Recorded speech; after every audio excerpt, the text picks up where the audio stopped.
Boa tarde, salve Deus.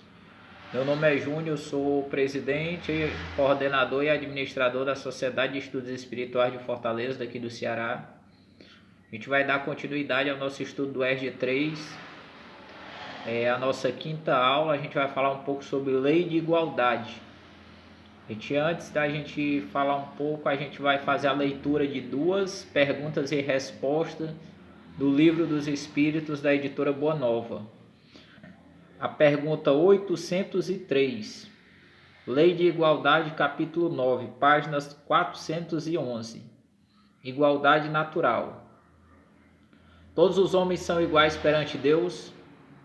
Sim, todos se inclinam para os mesmos objetivos e Deus fez as suas leis para todos. Costuma-se dizer frequentemente: o sol brilha para todos. Com isso, fala-se uma verdade maior e mais ampla do que se imagina. Todos os homens são submetidos às mesmas leis naturais. Todos nascem com as mesmas fragilidades, estão sujeitos às mesmas dores. O corpo do rico passa pelo mesmo processo de destruição que o do pobre. Deus não concedeu, portanto, superioridade natural a nenhum homem, nem pelo nascimento, nem pela morte, são todos iguais diante dele. É a pergunta 404. Desigualdades de aptidões.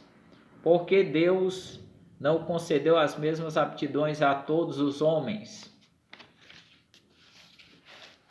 Deus criou todos os espíritos iguais, mas cada um individualmente viveu mais ou menos tempo e, por conseguinte, granjeou maior ou menor número de aquisições. A diferença está no grau de experiência e na vontade, que é o livre-arbítrio. A diferença está no... Daí sucede que uns se aperfeiçoam mais rapidamente, o que lhes dá aptidões diversas.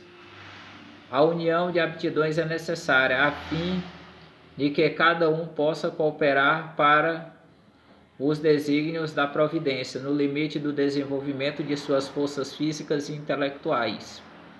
O que um não faz, o outro faz. É desta forma que cada um tem a sua possibilidade de ser útil.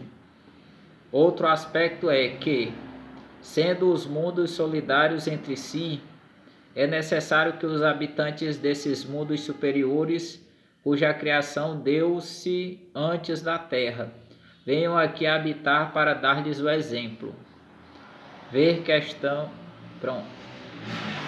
Aqui ele fala, na igualdade de todos, Todos nós passamos pelo mesmo processo, temos as mesmas oportunidades. E lembra que a gente já falou, que a nossa essência ela é espiritual, Nós somos espíritos encarnados em um corpo físico. Então o nosso corpo ele morre, o nosso espírito ele continua na caminhada evolutiva, que a gente falou, que a gente está no mundo de provas e expiações. Então a gente está tendo a oportunidade de aprender mais e dar continuidade às nossas caminhadas, para que a gente não venha a cometer os mesmos erros, Então lembra muito o sono cultural também, que fala, porque como espírito, até lembra uma passagem do Evangelho quando Jesus diz assim: deixai vir a mim todas as criancinhas, Quando fala as criancinhas, lembra muito no sentido físico, Mas ele tá falando do espírito, Que apesar dele estar num corpo que muitas vezes pode ser de uma criança, Mas de que é um espírito que já tem uma vasta quantidade de idade, Pode ter 800, 900 anos, Já vem de outras reencarnações, que já vem muito fragilizado, muito cansado, de umas fadigas, Então é esse irmão que ele diz, Que ele chama para si. E o sono cultural é a oportunidade, Porque quando a gente reencarna na existência atual, a gente não lembra dos erros que a gente cometeu, das pessoas que a gente magoou, que a gente machucou. Por quê? Porque se a gente lembrasse, isso iria, de certa forma, interferir no nosso livre-arbítrio, A gente meio que ia ter uma decisão condicionada, né? E Deus ele não quer isso, ele quer que a gente tenha uma nova oportunidade para que a gente possa aprender e não vir a cometer os mesmos erros de antes, né?